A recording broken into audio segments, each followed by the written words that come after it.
Welcome to the Movers and Shakers podcast, where real students are doing real deals in the world of multifamily real estate. I'm Vince Gethings, the owner of the Wheelwell Profits Academy. Listen in as we dive into the journeys of driven individuals who are turning their dreams into reality. These people are just like you, taking action and making things happen. If you enjoy the show, please like, subscribe, and if you're ready to take action, check us out at wheelwellprofits.com to learn more about our incredible community. Let's get started.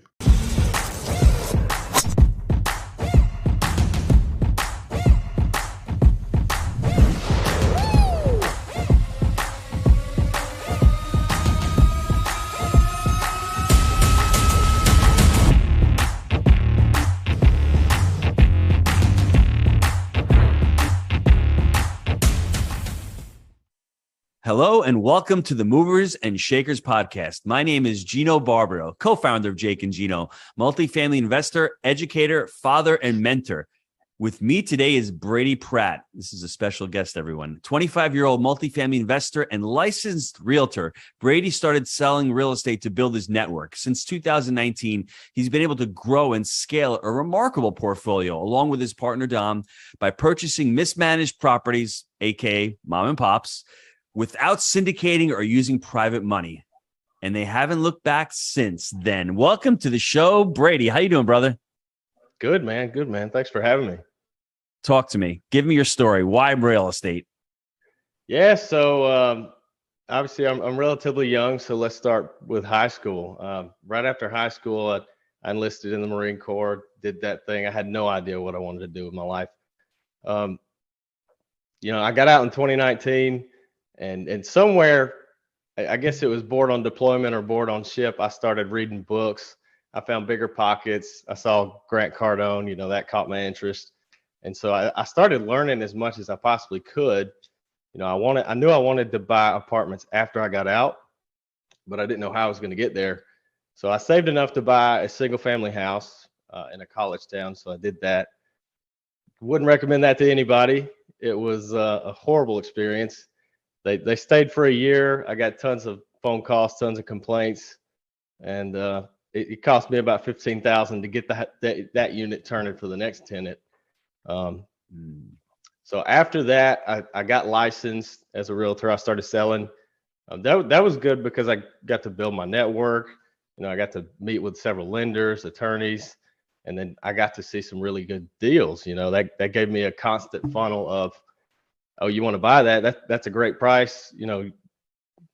Take this off my hands, kind of thing.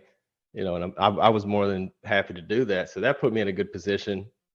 And then I ended up meeting my current business partner, Dom. So him and I are quite different, but we complement each other well.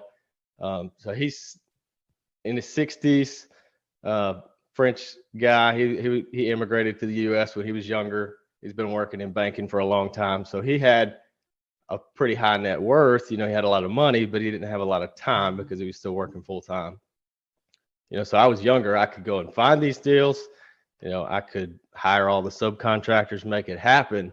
He couldn't do that. I didn't have the money. I didn't have the credit. So it was kind of just a perfect thing between us. I brought just enough money, just enough skin in the game. And, he obviously banks looked at him. They liked him. So it's been a really great thing ever since we got started, and we haven't looked back since. And it's funny when you say that, Brady. What you're saying to me is you got educated, you started, and all of a sudden you had the skill. Everyone's going to say, well, Brady's lucky. He found Dom.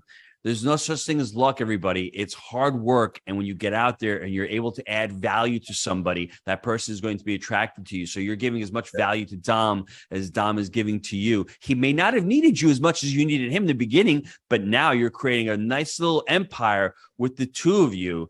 And, from that perspective, I want you to start out by really answering this question because you had some really golden nuggets for me before we started recording about advice for anybody starting out. You took a different path. You didn't go to college. You went to the Marines, got out, got your real estate license, bought a single family home. Wouldn't recommend that to anybody, although that gave you a lot of bumps and bruises. I mean, you're going to show me one soon. I'm going to want you to put your arm up on the screen for everyone to see.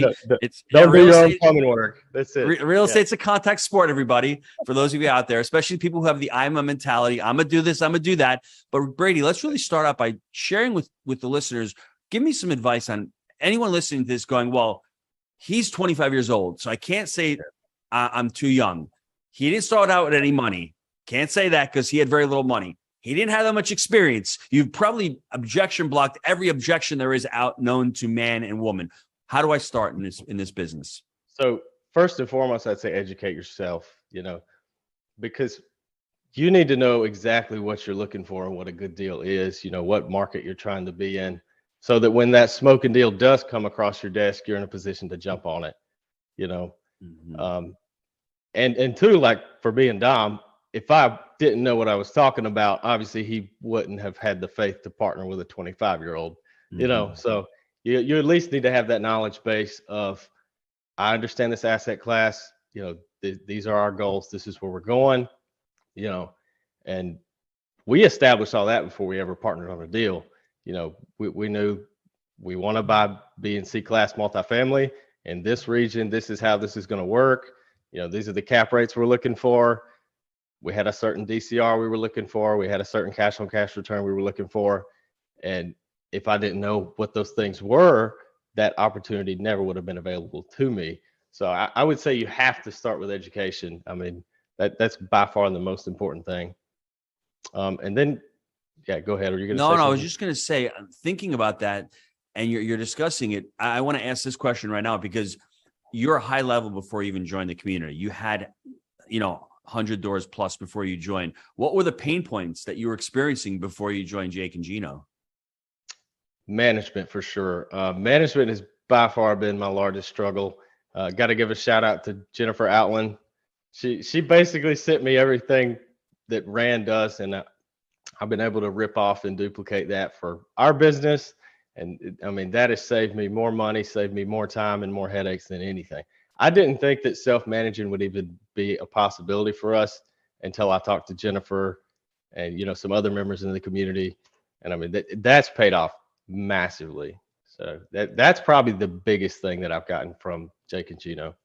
And when you say the management portion, it's not like you want to create a management company, but what that does for you is it really elevates, and you're a young person. You're already learning how to systematize a business. You're not stopping with multifamily. You've got so many years to go. Yeah. You may start another business with another realtor, implement those systems in there. And you don't have to own thousands and thousands of units to be able to profit. Our profit per unit can be much higher because you're controlling the asset. So it's not about the management fee, but it's really about the control of the asset and driving that NOI. You want to discuss that and talk about that a little bit as far as how it's made your thought process change as well? Yeah, as far as putting the numbers on paper, if you're just comparing what are my payroll costs versus what's the management fee if I hire a third party, you're not saving that much money. But if you can do it better than them, well, there's a massive difference. Look at all the extra equity that you're creating. Look at all the extra cash flow that you're getting, because it's a disservice if they don't care, and nobody's going to care as much as you do. So that's been the largest thing for me bringing things in-house. I like having the control. I like if something's screwed up, I can go and fix it, or I can make a phone call. This is what we're doing, and this is how we're doing it. It's not about going from 10% to 8% or 10% to 6%, because that's not enough to change anybody's life. But being able to control the process and add value the way that you see fit, that's huge. And I got to push back on you a little bit. I think another thing that Jake and Gino community gave you, other than the networking and all that, was the I'm a mentality. Didn't we shatter the I'm a mentality a little bit? Weren't you plumbing and doing a lot of work that you shouldn't have been doing? And you got yourself hurt a little bit? And then you're 25 years old, bro. If you were 45, that would hurt a little bit more. I'm just saying you're a little bit younger. Your healing rate is a lot quicker than mine is. So talk about that a little bit. The I'm a mentality. I'm going to do this and I'm going to do that. How'd you get hurt? So This was about a year ago. I was trying to do some of my own plumbing work. It was just a faucet that was rusted on there from 50 years ago, and I was trying to crank it off and popped a tendon in my wrist. But I'd heavily recommend subbing out everything that you possibly can. And one of the things I saw in the community is, what do people focus their time on? And you have to sit down and understand, what is my time worth on an hourly basis? Am I going to do these $20 an hour tasks? Am I going to do something that I can hire somebody to come do for me for $15 an hour? No. Your time is worth more than that. You need to be educating yourself. You need to be networking. You need to be trying to find deals. You need to be doing those higher leverage tasks, because those might be paying you $5,000 an hour. I mean, literally. Mm-hmm. So why would you waste your time and, the mental capacity to do those things? Because you're kind of shooting yourself in the foot there. Mm-hmm. So the Small Giants book, that's another thing that I really gotta really take you to task, because you talk about manage right, but really a lot of the stuff that we talk about in the community is mindset. And for you, when you started, you wanted 1,000 units, and I challenged you. And I said, why 1,000 units? And there's nothing wrong with that, everybody. It's sometimes when we're not really thinking about the future and not understanding why we want something, it's really important. And I recommended to the Jake and Gino community specifically, go back on the Jake and Gino channel. We interviewed Bo Burlingham, who wrote the Small Giants book. And if you're stuck and you're not really sure what you want, do you want to be the next Zuckerberg? Do you want to be the largest property management firm in the country? Do you want to have the most assets under management? Whatever that looks like, there's not a right or wrong answer, but understanding what you want is truly important. And if you could elaborate a little bit upon how that helped you out and how that cleared your thought process and your goals going forward. Yeah. I mean, the first time I talked to you, I'm like, I want 1,000 units, and I'm going to be a syndicator, and I want to be huge. And you asked me why I wanted those things, and I couldn't give you an answer. Because I didn't have a clear why, So I had to take the time and figure out, why am I buying multifamily in the first place? And it was, it's financial freedom. It's creating that generational wealth. It's creating a great lifestyle for me, my family, kids, grandkids, that kind of thing. So why do I want to own 1,000 units? And I figured out that wasn't my goal. And that's why I'm not doing that now. I'm not going to try to buy the next 100-unit property. I mean, yeah, we did just close on a 100-unit property, but it's because it fit in to what we're trying to build. I'm not just growing for the sake of being big anymore. I'm trying to be the best multifamily operator in our region, and I'm constantly trying to improve our margins, and offer better quality housing for our tenants, and bring some of these things in-house that right now we're having to pay to third parties, because you hire a plumber, it's astronomical. If you have a plumber on payroll, it's not too bad. Mm-hmm. So that's kind of what we're doing right now, because deals are still incredibly expensive and interest rates are high. I think it's a tough time to be buying right now. I mean, you may disagree. I know I'm not going to say there's a bad time to buy, because there's not.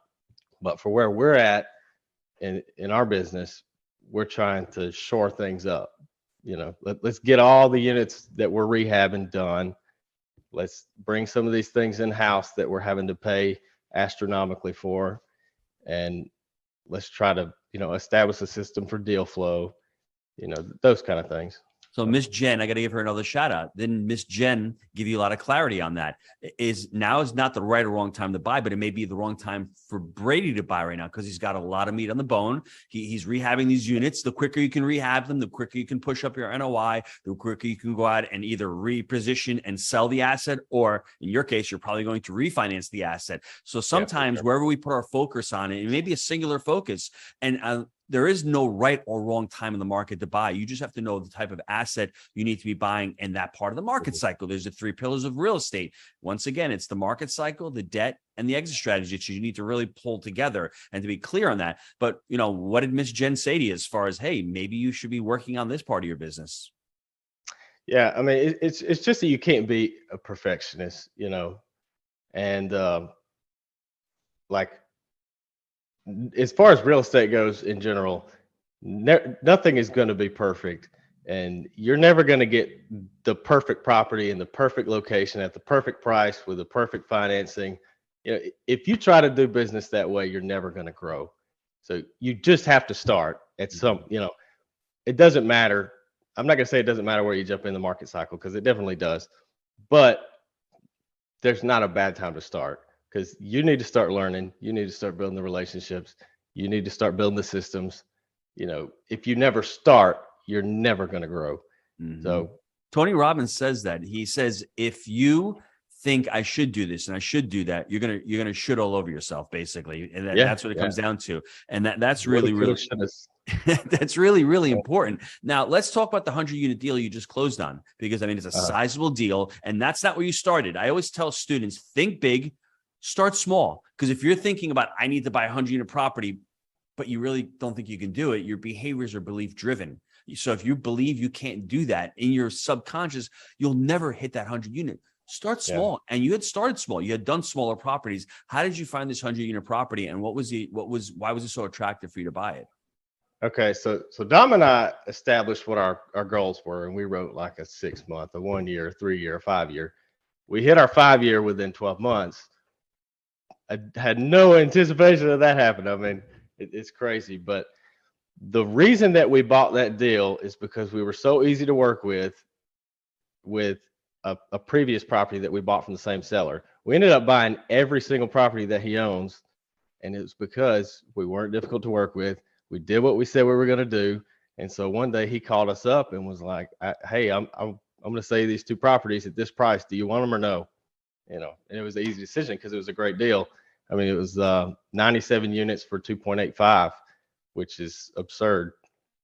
Wow. And how did, well, I mean, obviously the financing probably was easy because you could probably got regular bank financing on this deal. Did you get community bank financing on this deal? Yeah, everything that we've ever bought has been community bank or credit union. It's always, we started with community banks just because that's what was close to us.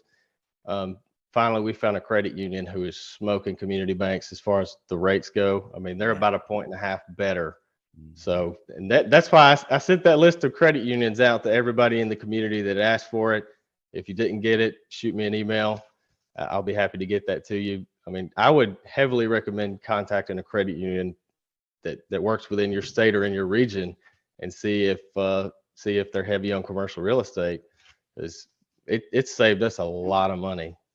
And a lot of them have 30-year amortizations on there as well. Some of them do interest only. And that's what's the beautiful thing to me is about capitalism. In 2015, where we were buying deals, community banks were awesome. Then Freddie, SBA comes in, takes out communities. And now communities had to come back in 2019 and 20. They got a lot stronger. Then credit unions start popping up. Then there's a little bit of CMBS going on. So that's why it's important to be part of the community to understand what's going on in the marketplace. And a lot of our students have transitioned over to credit unions. So that is phenomenal. What's the plan with the property? What's the rent rolls look like? What is your plan with this property?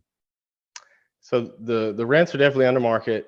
Our average rent is $470 right now. So I'm trying to get the average rent up over $600. We've got just a couple of vacants. I think I'm rehabbing 12 vacants right now, and it cost me around $11,000 to $12,000 to turn a vacant unit. I mean, for what condition they're in, that's pretty rough. Basically, we're going to get those rehabbed, slowly increase those rents over the next 18 to 24 months. Try not to force a bunch of turnover at once, just because I don't want to deal with that headache. And then depending on where rates are, we'll try to refi. Because right now we've got our rate locked in at 4 flat for 10 years. So yeah, I was ecstatic with that one. Couple of things on here, Brady. I really need to mention this to everybody because I really need to bring this deal into focus for everybody. You bought this asset for around $30,000 a unit. You're probably going to put in another $10,000 a unit. You're going to be at $40,000 per unit on average. Rents are going to be around $600. So that's way more than 1% rule. So for everybody out there, you don't need to do massive underwriting. You have to say 40 a door, 600 rents. That's what it really comes down to. And when you're looking at this deal, if rates are still high, you can do a supplemental loan. You can keep your loan on there. And if you want to refi some capital out, you do a supplemental, an additional loan on top of what you have and pull out capital. We're in the process of doing that right now. And then when rates get lower, you can bundle both of them up and then take them off the agency, Fannie and Freddie, when you get them off their balance sheet. And I like the idea of not creating a ton of vacancy. So he has a 3-step framework. He's filling all the vacants right now. Then he's probably going to start implementing RUBS and making sure that all the utilities are passed off and any other fees. And then the third one is raise remaining rents. So that whole process, he's working with that as well. I would not be looking at putting any other deals on the contract right now. You've got an amazing deal where Brady, if this thing is worth 60 a door, which I think you're probably going to have a $6 million asset that you're into it for 3.5 or 4. You're creating $2 million at least of equity, but more importantly, you're creating a cash monster. This thing will probably be generating between $150 and $200 a month in cash flow. And you multiply that by 97, you're talking about a serious ton of money. So Ms. Jen is right. Focus on this asset, get this thing up and running. Obviously continue to deal flow, continue to underwrite deals, but a lot of your focus is going on this asset. Would you agree with that? Absolutely. And I mean, it's cash flowing pretty strong, even with the vacants and with the under market rents. So it's kind of all upside from here. We've never had to really underwrite. I'm not gonna say we've never had to underwrite, but we've never had to be really strict with underwriting. It's like, this is a no-brainer deal. That's what the seller wants. Let's do it. We move forward. And I've seen a lot of people screw that up, especially on the realtor side. Brady, early on, I'm going to tell you the reason why, because you understand the asset, you understand your market, you understand where rents are, you understand where income is, you understand where the expenses are. So when you look at the deal, you're creating a pro forma in your mind with the experience that you have. Now, I wouldn't recommend this to everyone just starting out. You need to get into the underwriting calculators, look at the underwriting, see what happens when you change income and expenses, when you change the sales price, when you change debt going from 4% to 6%, how that affects, your valuations and how that affects returns. But once you've been doing this for a year or two, and more importantly, Brady, you have a buy right criteria. You're looking for B and C assets in a certain market with a certain median income, with a certain unit mix, with a certain ability to add value add. So you already know what you're looking for. And then once you find that, you already understand where the value can get to. It's just a function of what price you're willing to pay on the front end. And that's a testament to getting yourself prepared on top of the education. So, I mean, anything else you want to add to that? Yeah, I'll give you a quick story about the whole being greedy piece. Yes. Because some people just underwrite the crap out of every single deal until you get analysis paralysis, and there's no way you're ever going to buy the smoking deal. So I kind of felt like we were already tapped out at this point. I didn't know what tapped out was. At this point, I feel like we're not buying. I keep saying we're not buying, and we keep buying. So that's just part of it. But this one came across my desk. It was a 12 unit downtown in a really good location. And the seller was asking $265 for it, which 12 units for $265,000 in a good location. I mean, it's kind of hard to screw that one up. You'd be surprised. Some people can screw anything up, but okay. I'm sorry. Continue. Yeah. So I had a client, a friend of mine, who had said, if you ever find a good deal, let me know, I'll buy it. So I called him. I'm like, you have to see this. You have to buy it. I mean, it's 12 units. It's in a great location. It's where you want to be. And it's way under market value. So I told him what she was asking. And he was like, you think she'd take 250? I'm like, you got to be shitting me. I mean, you got this smoking deal at 50% of market value, and you're trying to get 15 grand off. So what ended up happening was I talked to her, it pissed her off. And so I just agreed to buy it for full price, what she was asking for. We came in, we painted a couple of the units, we rented the vacant ones, and then we just refied that at $715. That was it. I spent about $28,000 renovating the thing. And, I mean, that going back, you have to have the education to know when some smoking deal like that comes across your table, you have to buy it. I mean, don't do them over $5,000. Don't try to, because you're just shooting yourself in the foot there. For me, it's price versus value. I think, Brady, you laid it out, and I'm going to explain it to everybody. As an entrepreneur or as an investor, we always focus on the price of the asset. So if that person paid $265 or even $300 above, what's the value of where can it go? If you think it can go to $500, you just made $200,000. We're worried more about the loss of that $30,000 that we had to overpay than we are about the gain of the $300,000. That's basic human psychology. That's called an ego. Leave the ego at the door. Don't worry about the ego. And you know why I know this so well? I've done it countless times. I am a man of wisdom. Someone who's smart learns from other people's mistakes, right? Well, someone who's smart learns from their own mistakes. So I'm a smart dude. The wise person is the one listening to the show right now, where they should be learning from what Brady and I are talking about. Leave your ego at the door. Do what's best for you. And it depends on the market cycle. 10 years ago, yeah, you can negotiate 265 to 250. You can do that.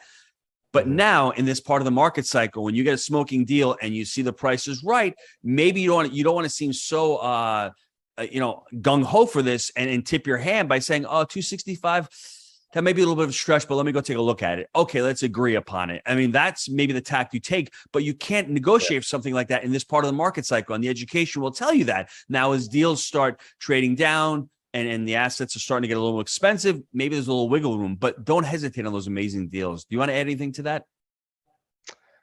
Yeah, I mean, just you have to be ready for that, because as long as you're getting out there and you're calling the realtors, you're calling the brokers, or you're working some seller lists, you're cold calling, whatever you're doing, as long as you have deal flow and you have leads coming in, you're gonna see a smoking deal eventually. So when you do find that, you have to be able to pull the trigger. Don't get analysis paralysis. I mean, underwrite it, make sure the numbers work, make sure you're comfortable with it. But if you are, pull the trigger, don't, because you have to start somewhere. You're gonna screw up, you're gonna make expensive mistakes, and there's no way around that. But that's kind of the nature of this business or any business. You just dive in head first. You make educated decisions, but you screw it up, you learn, and you move on. Just constantly be trying to get better, learn from your mistakes, learn from other people's mistakes. But if you're too scared to start, then you're never going to end up anywhere. And I'm going to add to that as well. If you're too scared to start, you probably should be scared, because I was scared when I started. What did I do? Yeah. I sought out a great partner. I had Jake as a partner. And right now I created the Jake and Gino community. So there's so many people starting out that don't know where to start, don't know how to take that action, but there's an accountability component to it. And that's really, really important. I wanted to mention something about that deal. For everybody out there who thinks they need to get a life-changing deal by getting 100 units, the deal that Brady just discussed to me 10 years ago would have been life-changing. It took me a lot of time to make that much money in my restaurant business. And Brady did that with a 12-unit deal, a $265,000 asset. He more than doubled the value and put that money into his pocket. And more importantly, the cost segregation benefits that he has from it, the cash flow, the appreciation, and the equity that he pulled out, all from 12 units. So I don't want anybody out there saying, oh, I got to go big. No, you've got to get the right deal that makes sense for you. And you have to understand how that can change your life. One 12-unit deal can put you on that path to financial freedom. I mean, it's amazing what that asset's done for you. And that one, I mean, it was very little work. We were done in 60 days. They rented all within 2 weeks. And within 6 months, we had refied it and we bought a 22 unit with no money out of pocket. So that's how you do it right there, friends. Don't get much better than that, Yes. And that's how do I find the money for real estate? Well, find the great deal, reposition it, pull the money out. Don't do what most people do by buying the Lambo or buying a house, refied into another deal. Now you have 12 units that is basically no money into it. And you have 22 units that is really not any of your money because you borrowed it from the 12. So you have 32 units with none of your technically money in the deal. And this 22 units, once it's repositioned, you're going to refi that deal, pull the money out of that one and go buy the 50 unit or the 100 unit. That's how it starts, everybody. It may take a couple of years to get on the conveyor belt. Once the snowball starts, you can say goodbye to single family homes and say goodbye to being a realtor because you don't need any of that stuff. You've got your business humming and chumming, correct? Yeah, that's right. Whew. Which at this point, I know I was trying to get out of selling full time and I did, but one of the things we're looking at doing now is opening a brokerage, because that's going to be another source of deals, You've got the honey stream. You read the Honeybee book, huh? With the multiple. I love revenue. That. Absolutely love that.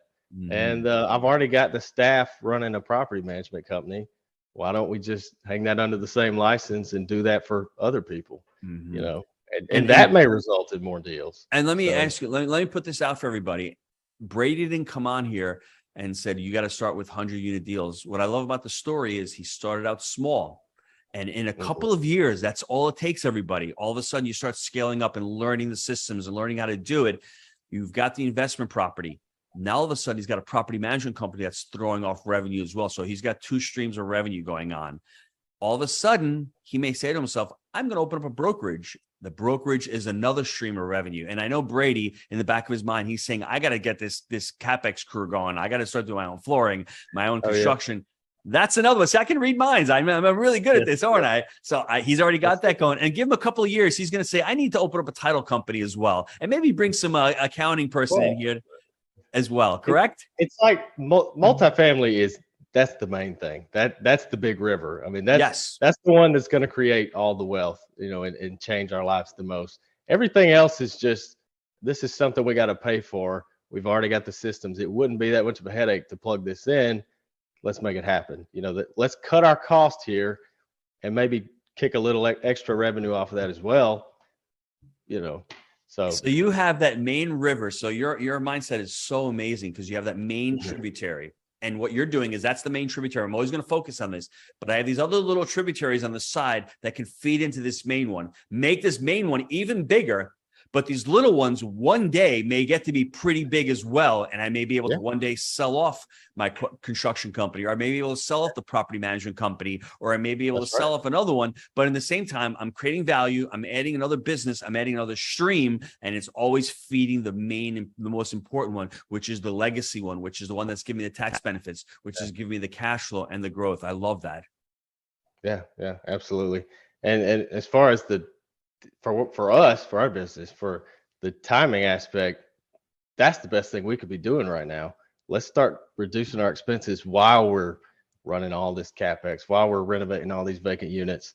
At some point, if we get these smaller companies up and running and we've got nice deal flow coming in and we get all these vacants rented, we'll be in a position to go take down another 100-unit deal, or a couple hundred units. I love that. Last question for me: what is your next step or your next goal in multifamily? Now that you're doing this, Ms. Jen's gotten you stabilizing these assets.